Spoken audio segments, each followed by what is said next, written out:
Ja, i dag så skal vi lave en kransekage-top, og jeg starter ud med at vise, hvordan vi laver vores kransekagemasse. Til den skal vi bruge noget rå marcipan, flormelis og lidt æggehvidder. Vi starter med, at vi putter flormelis og marcipan i samme skål, og så ælter vi det hele sammen, til det er en ensartet masse. Skulle det være, at du er en af de heldige mennesker, der har en rørmaskine derhjemme, så vil jeg anbefale, at du bruger den i stedet for at ælte det med hånd, da det gør dit arbejde en million gange lettere, og du får ikke lige så ondt i dine hænder. Ja, og du sparer også en hel masse kræfter på at gøre det her arbejde, og så bliver du ikke lige så udmattet, hvis man skal sige det på den måde.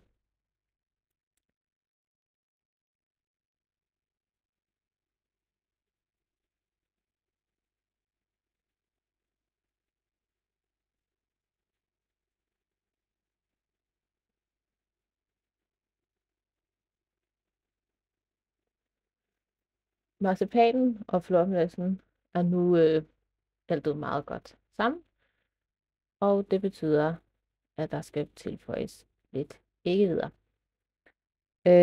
Æggehvidderne, de skal også bare tilføjes med i skålen til resten af massen. Dog vil jeg lige nævne, at man skal ikke putte alle æggehvidderne, der står i opskriften, i med det samme, fordi det er typisk, at det, det kan være, at der er for mange gram æggehvidder i massen, og så ender du med en kransekagemasse, der er alt for blød og næsten umuligt til at arbejde med. Skulle det ske, at du putter lidt for mange æggehvidder i din masse, så kan du putte lidt mere marcipan i og lidt mere flormelis. Skulle det være, at du ikke har noget, så kan du altid droppe kransekagen og lave noget kransekagekonfekt i stedet for. Og så bare putte lidt mere æggehvide i, da den skal kunne sprøjtes ud. Jeg har nu lagt kransekagemassen på bordet, da det for mig er lettere at ælte den færdige på bordet. Jeg gør det først, når kransekagemassen er lidt mindre klistret, og æggehviderne er blevet lidt mere en del af massen.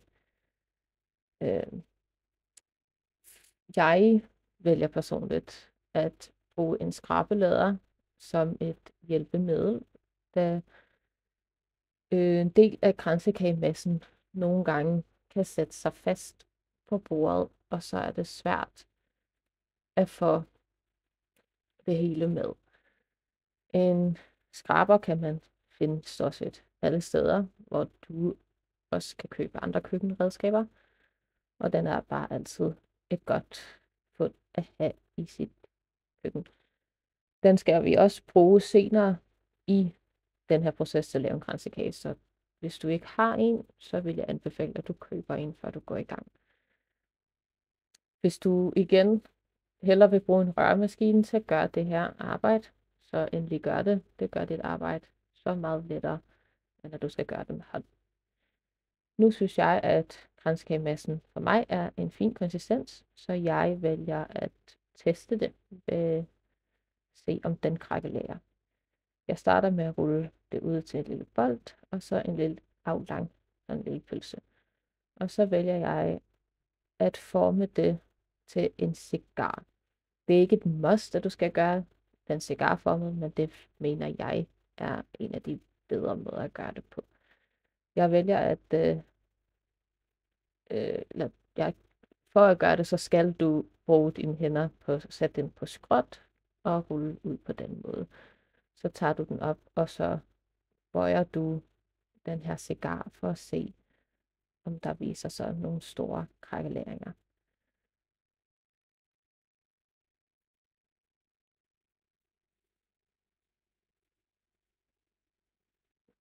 Hvis du ikke kan se en stor eller nogle store krakkeleringer, og kun nogle meget små nogen, eller ingen overhovedet, som jeg ikke rigtig kan se på den her. Jeg kan kun se en stor, men det er en selvskabt, at jeg har hævet i.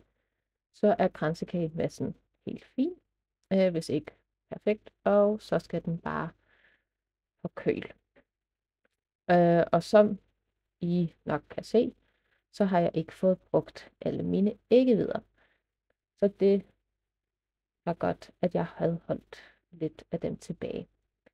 De her æggehvider skal dog ikke smides ud, fordi det kan være, at vi skal bruge den dagen efter, når massen har fået lov til at hvile lidt på køl.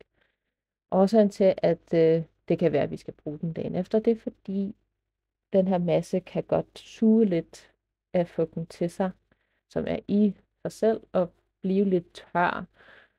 Og for at finde ud af, om det er sket, så laver vi bare præcis samme test med cigarformen, og viser den sig at være lidt tør og krakeleret, så er det bare at putte lidt af æggehviderne i.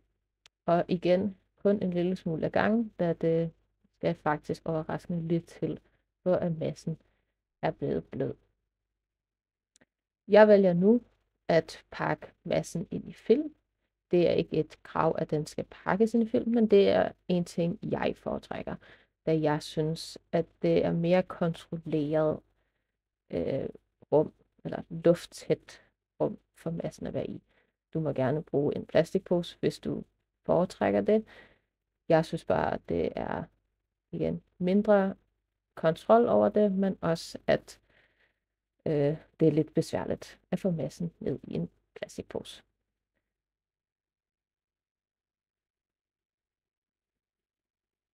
Massen er nu pakket ind og kan nu komme ind på køl til dagen efter.